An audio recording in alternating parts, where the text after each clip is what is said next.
And welcome to another episode of the Water Cooler Edit with mybayut, joined by myself, Eman and Richard. Hey, how you doing? I'm fine. How are you? I'm good. It's great to be back. Yes, it's good to be back. So after Eid, after the flood, after the storm, after coming back to work after so long. The four storms, Yes. actually. Four storms. okay. You know that the storm. Well, I think we all know the storm. It was actually four storms, but really, really close together, apparently. So it was just like one after the other, which all pretty much came together to make, the mega storm, But it was actually four individual storms. Interesting. It's kind of interesting, yeah. But yeah, apart from the storms, we have a lot of stuff coming up for you on this episode. We're going to be talking about the new RERA calculator. We're going to be talking about the by transactions, and then we'll see if we can throw some fun in there. So stay tuned. We're going to take a slightly, I think, different approach to this week's episode, mainly because I think we've been talking a lot about things that you can do in the UAE, places that you can explore, what you can do for Ramadan, for Eid, etc. And now that summer's upon us, this is a really popular time that people use to move, right? You either are on vacation or maybe your kid's school is just finishing up. So I think something that's interesting is that what a lot of people do is that they kind of use this time to maybe look for other options or decide, this is not for me, I'm going to renew where I am. Yeah, I mean, it's that time of year, isn't it? I think it does kind of play into the whole, very much the school year, basically, isn't it? The schools are breaking up, so ahead of the new year starting, maybe your kids changing school, whatever.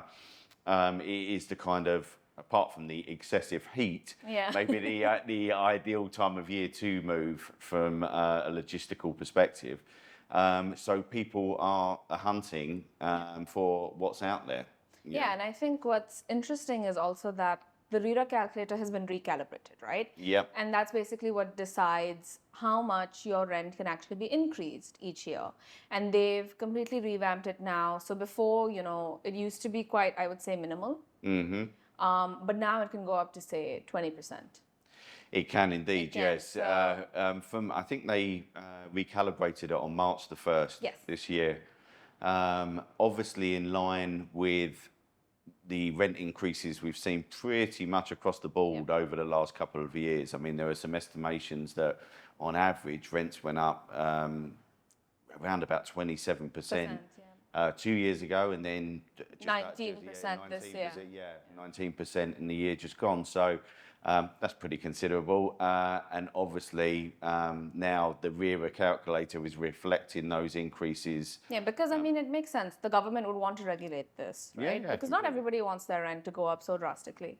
And so everybody was releasing headlines like, oh my God, your rent is going to go up 20%. And even I was like, oh my God, is my rent going up 20%? I did it. Did you do the calculator thing? I did the calculator.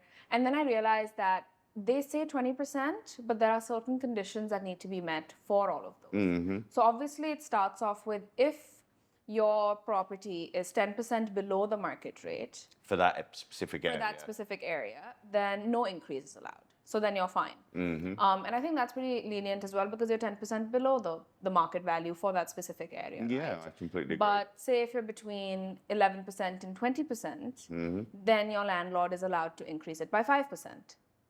And then it continues like that. For example, if you're below 21% and 30%, it can go up.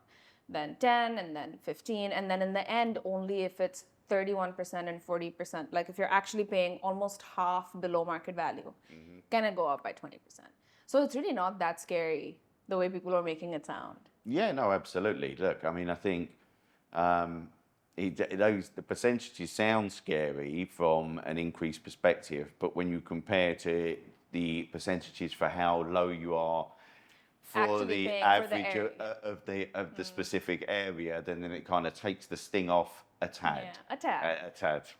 And I think the other thing that's interesting is that they had this other stipulation listed that anything above 20% can be decided between the landlord and the tenant privately, which made me understand, wow, if you are actually that means that landlords could increase it, but that's a private dealing that's taking place, not with the government really involved, because the cap is only so much, right? Yeah. So I was like, okay, that's kind of interesting. But they have capped it officially at 20% for landlords regardless. Really? Yep.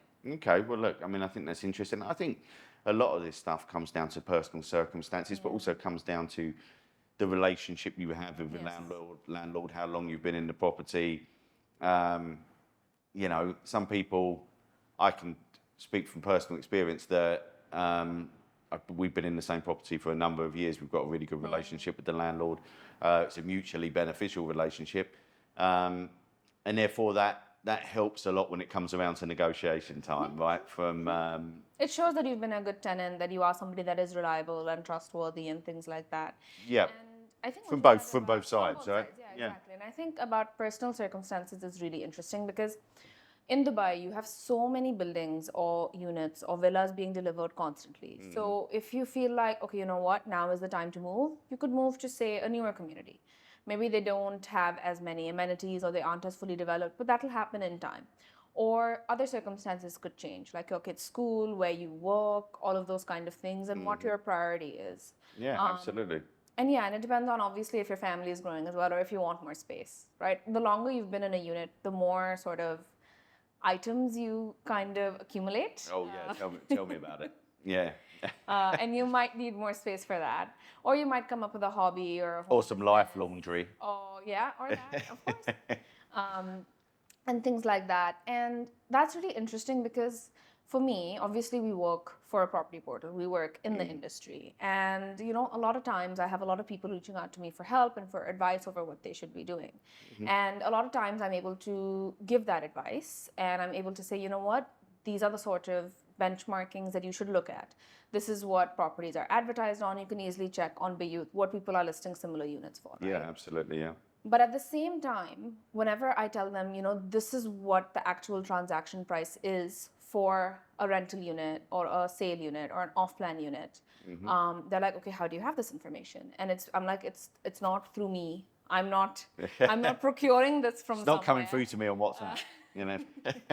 But basically, because Bayut has an MOU with DLD, which is the Dubai Land Department, we actually take all of the data that they have and we clean it up and we put it into Dubai transactions, right? Yeah. So if we specifically talk about the rental market, you can actually take a look at what prices actual people are renting for in that specific building for that specific unit even. Yeah. And you can check if it's a renewal or you can check if it's, you know, a new rental agreement. It genuinely surprises people outside of the industry that this data is publicly available, right? I've spoken to some people recently who are looking at potentially buying after having rented for a number of years. And when I said to them, well, you can obviously, if you use the Dubai transactions tool on Bayut, you can see how much is being paid for properties. You can see how much people are renting for, even around you. You can, like in the same building as you, whatever. Exactly. You know, it there's just gives you an understanding of the market, right? It makes Yeah. you understand. Even if you're thinking about potential areas, you could be like, okay, through history, you know, how was it maybe in a previous year? Just to get an understanding, okay, how much have rents or have prices risen? Yeah, how much are they fluctuating down, well, doubtful they'd be fluctuating down, guys, unfortunately. It's most probably fluctuating up. But yeah, you can, all that stuff is there, right? It's an awesome tool. Yeah, It really and is. they have MapView on there as well. So MapView is something that I just personally like across. I like using it on the Bayut listings. I like using it on transactions. Anything with a map, I'm like, yes. Because it You'd love a bit of map action. What's it called? Somethingography. cartography. Is that what it's called? Cartography? Yeah. Nice. Thank you. Massive. That brain cell's died there for me. That used to hold that piece of information. Cartography. Yeah, maybe. Yeah. You're gonna have a house lined with old maps. No, it's fine. I meant like just to visualize like know what you for the property market because for me I'm very area based. I want to be close to the city. I want to be close to specific areas. So for me to get an understanding of okay, fine, if I live here or if I live there, this is how much the price difference is going to be. Yeah. And then within those specific areas, what are the sort of like fluctuations? Because obviously, if you live closer to the entry exit, it's going to be more expensive because you have that ease of connectivity. But if you live, say, you know, somewhere in the middle of the city, or if you live close to the metro, that's also going to drive the price up because Absolutely, it's public transport, right? So for all of those sort of things, I prefer using a map. And I think specifically for me, when I'm speaking to the older generation, which is my parents, it's a lot easier for them to visualize that than it is to take a look at like raw data. Yeah, I get that. Yeah. So for them, when they see all of this, they're like, okay, what does all of this stuff mean? You put it into a map, it's easier for them to understand. Yeah, because otherwise it's just you just got the area names or the building names or what have you. And they might not be so familiar with what that specifically means until we actually visit them. Yeah. So while we're doing research, it's easier for me to show it this way. Actually, you can just show them on the map. This is exactly where it is. Yeah, it works. It works. You know. So yeah, my recommendation would definitely be if your landlord has increased your rent drastically. Definitely make sure to do your research on the RERA calculator, on all of the sort of resources that the Dubai Land Department provides. Take a look at Dubai transactions, learn more about the market, understand, research, and kind of make a case for yourself. Yeah, and your rights as a tenant. As a tenant, of course, yeah. So just educate yourself, I think, and kind of be mindful of all of these sort of rules and regulations that you need to keep in mind. We should say as well that we have articles on mybayut for all of this. All of these subjects on Dubai transactions, on the RERA calculator, on your rights, landlord rights, tenant rights, every subject you could possibly imagine around property and moving properties and what have you is on there. So it's well worth checking it out. That's the end of this segment. That's the end of this bit. Richard, do you want to start off with the slightly fun stuff? I think you've experienced something recently that you wanted to share with everyone. Yeah, let's talk about pups. Okay. To broaden it out a tad. In general, I think Dubai and the other Emirates in recent years have become more dog friendly than maybe they were in the past, right? So, and I just really wanted to give like some examples of that. Obviously, we know now there's dog-friendly restaurants, there's dog-friendly hotels, beaches. There are a few parks as well. There are indeed, yes. There's one called the Bark Park. Yes. Which I know it's simplistic, but I think is the most fabulous name ever. The Bark Park. Yeah. I was just going to say that. Recently, we took Snowy, our dog, a name shamelessly stolen from the Tintin comics, but went down to West Palm Beach on the Palm, right? Palm as a whole is very dog friendly. It is indeed, yes. It's the first time I've been to West Palm Beach. Actually, it's kind of a cool place. And we went to the whole of West Palm Beach is dog friendly. Yes. I believe it opened in 2019, if I'm not mistaken. So the way that it works is that West Palm Beach has a lot of these sort of restaurants and places that you can visit. It has a beach as well. It does indeed. And then it also has a private beach for tenants and residents of specific buildings. And there's some beach clubs down there as well, isn't there? And there's some hotels on the front. So the restaurant we went to was attached to the Marriott. It was called Senor Pico's, right? And you can actually pay for to have a beach pass if you go earlier in the day. And you can obviously take your dog down on the beach. They've got like volleyball. I didn't play volleyball because that's far too much effort for me. But like there were people playing volleyball. I was just watching, eating unhealthy stuff. But it was really nice to take Snowy down there. We didn't have a beach pass. We were just at the restaurant by one of the outside tables. They do allow. You don't need a beach pass exactly. Go to the beach specifically. Yeah, no, this is it, right? So it's only if you want to access some of the facilities that they have, like the sunbed and the lounges. Lounges and stuff, right? Snowy absolutely loved it. They bring water out for the dogs. There's shaded areas as well. I still wouldn't recommend going down there in August with your dog because your dog might explode. True. But there are shaded areas. They bought little toys for the dogs as well. Cute. Some places even have like a dog treats type of menu, so you can buy like a dog like puppuccino. A puppuccino, yes. Yeah, and stuff like that. Yeah, puppuccino and things. So. And there are like ice lollies and things like that you can like give them as treats. I thought that's very cute. That is really cute. I'm not a dog owner, a dog person. But we established before the show that I'm going to buy you a puppy, didn't we? The cutest puppy in the world. I'm going to get you and call it Odie. That was Odie from Garfield. Yeah. Okay. But yeah, no. So I was really, really impressed with West Palm Beach, and we walked Snowy kind of along the promenade there as well. It was just nice. There was obviously other dogs around and stuff. We had her on the leash and that, but it's just really nice. And it was a nice place to go, and I think that's kind of indicative of the more dog friendliness that we're seeing throughout Yeah, Dubai and the other Emirates. You were saying there's a few places you've Yeah, been there's to a few recently. places that I've been, but I think in general, there are quite a few areas that are known to be dog friendly as well, right? Obviously, you have the Palm, you have Marina, you have downtown. Business Bay is very popular as well, but there are so many other areas and other DIP, places. where I live, there's on the green community. There's, I mean, well, it is. There's no getting away from it. It is pet friendly. Even in my area, you have a lot of dogs.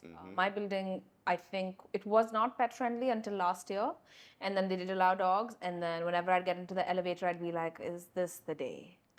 Is this the day?" And And whenever then you there is got a in one day, no, and there was one no. person with 7 dogs. Thank standing God, there. no. Whenever there is a dog in the elevator, I don't get on. No. No. No. Or if it comes in, I get off. Yeah. Screaming. That's kind of fairly accurate. But there are quite a few places. So I had been to the Lime Tree Cafe over Eid, and that's known to be very popular. The branch in Jumeirah is known to be very popular. Is that on the beach road? Yes. Yeah. Cool. With dog owners. Then there are so many places in Al Sarkal that are dog friendly. There's also the 25 Hours Hotel, which I recently found out is dog friendly. So you can actually stay at the hotel with your dog. That's fantastic. There is As you can at the Radisson Red in Dubai Silicon Oasis. and a bit further out, the Hatta Fort. Hatta Fort, yes, Hatta yes. Fort Hotel, and there's obviously a lot of area around there Yes, for for them outdoor activities and all that for the dogs to enjoy. So, But for me, this was the first time actually hearing that you could stay with your dog. Yeah. That's not because I think Ras Al Khaimah is very dog friendly. A lot of the other Emirates are known to be. Especially, the beaches in Ras Al The Khaimah, beaches in Ras Al Khaimah and things like that. This was the first time when I'd visited that, you can actually stay with your dog at a hotel in Dubai. And actually the newly opened Dubai Islands beach, which is also tied to the Santara Mirage Resort. That's at Dubai Islands, which is Dera Island. Yeah, it used to be the artist formerly known as Dera Islands. Yeah, all of that is also dog friendly. So you can stay with your dog over there as well. So you can go on a staycation for you and the pup. Yeah. Exactly. So, because I know a lot of people would complain about having to leave the kids at home, just go away with the pup. No, I joke. the kids, but actually, like The whole family. Exactly. But a lot of people used to complain about the fact that they'd have to make other arrangements for their dog when they're going for staycations and things like that. 100%. But it's good to see that we have these kind of options as well. Yeah, I think it's good because I think it's also the way the world's going. I mean, there's more airlines now that you can fly with your dog. KLM, I think, is one of the major ones. I think Etihad as well in certain routes. I thought they did, maybe not. Check on mybayut for that. But yeah, look, I think it's nice, and for dog owners and stuff, it's really nice to be able to have more places to take the pup. Yeah, exactly. And like Richard said, there are all these articles on mybayut for you to check out. So if you want to know about the best, kind of dog groomers, if you want to know about the best dog parks, the best dog beaches, Doggy daycare options, the best restaurants that are dog friendly, all of that information 100% is on there. I've seen it myself. I've not browsed it because actually I probably should. You'll have to browse it because you've got to remember that puppy coming. No, Richard. No. Respectfully, no. I'll get you one of those like bobblehead things. No, no. What, you don't like bobbleheads? No. Right, because where the head goes shaped like that. Yeah. I'll get your puppy one of those. No need. I'm fine. I'll get you Doug from Up. Also no need. Brilliant.